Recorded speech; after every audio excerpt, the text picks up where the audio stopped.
Have you noticed, like, I want to give full credit to OttCapLax on Twitter /X.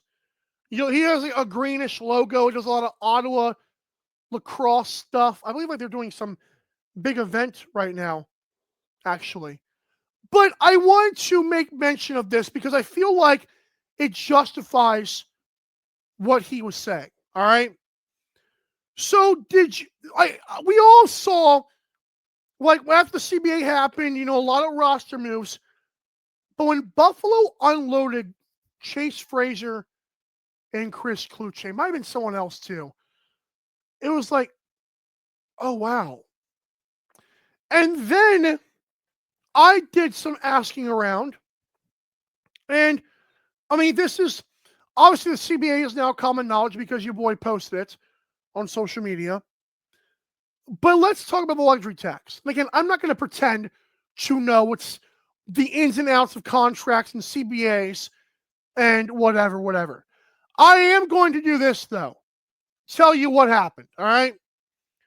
So this season, there is a luxury tax for the first time, all right?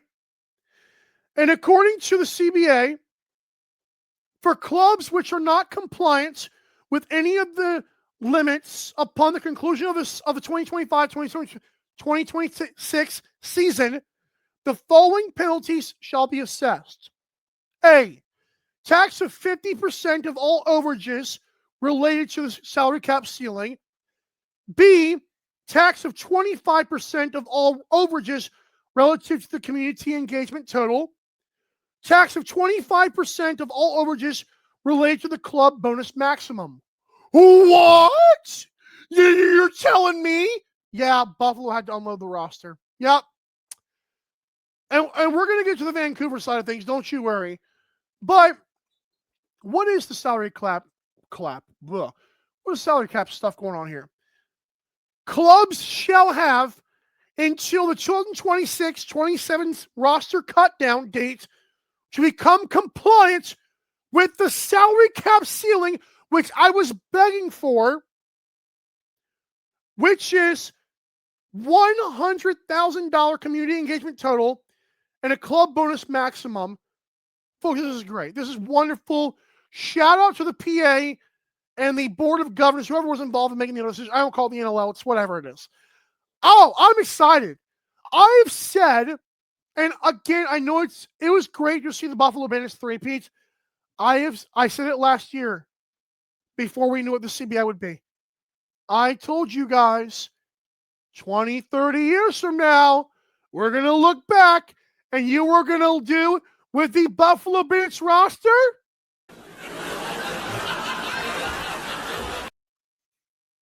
It's going to be a sitcom of laughter. Yep. It's going to be like watching Seinfeld or Big Bang Theory or whatever the new comedy on TV is that you enjoy with laugh tracks. We're going to laugh because as great as it was to enjoy in real time, it still resembles the 60s, 70s, and 80s NBA. All right? A lot of what the heck.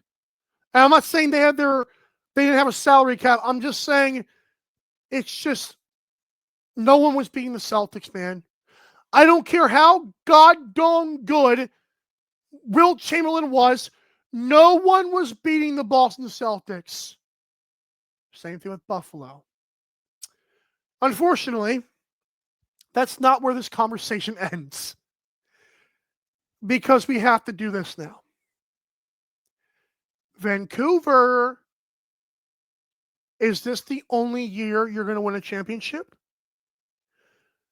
Because, and I do, this is a very interesting conversation to have. And I think it's one that fans deserve to hear. All right? Even if you're watching this live or watch it later. There is no way in a flaming fiery furnace in hell Vancouver does not win a championship this year. I have not made my prediction yet. I'm telling you on paper, that's what it looks like. I know that Matt Vince came back. I raise you Christian Del Bianco. I know the Bandits still have Dane Smith and Josh Byrne. I raise you Curtis Dixon, Jesse King, Keegan Ball, Marcus Clarich, if Peyton Cormier steps up, Owen Grant, like, what are we doing here? Shane Simpson, really? It will be a failure if Vancouver does not win a championship this season. And that's, of course, if the majority of those horses stay healthy. There's no way they don't win a championship this year. I'm not going to accuse anybody. I don't know. I will say, and I'm referencing under the table benefits here. I will say this, though. Despite Vancouver having what seems to be a roster that should be over the limits a year from now in terms of salary cap, I think Curtis Dixon making, 60 or 70,000 USD against 120, it doesn't matter to him. It might. I'm just saying, like, a good player who's on the back nine of his career, respectfully, not taking shots, just saying it's true. If you have a guy like that, and for years he has made about 50 grand or more, I don't think telling him he'll make 100 grand 1 year to stay on a team is going to move the needle.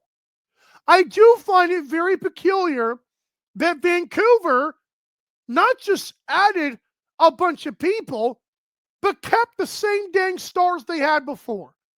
That is mind-boggling to me. Again, I am very skeptical if that roster is affordable next year. But for this year, I'm going to give you free money. Again, I have not made my predictions. If you compare the Vancouver Warriors roster to any roster in the league, they're better. And I will raise you Buffalo into the same. It does not mean Buffalo cannot win again. What it does mean is Vancouver is running it back and added Curtis Dixon, Jesse King, and Shane Simpson. Do you realize what you have to think about to wrap your head around what they did? All right? That matters. This might be the last year we won't see parity. Now, I do think there will be more even playing fields, and unified standings has helped with that. But I 1,000% believe starting next year, we're going to have some fun with the rosters, man. There's going to be a lot of good players on a lot of good teams, and I am going to be so happy. So, that's what we're up against. The luxury tax and next year's salary cap, it's going to be a movie.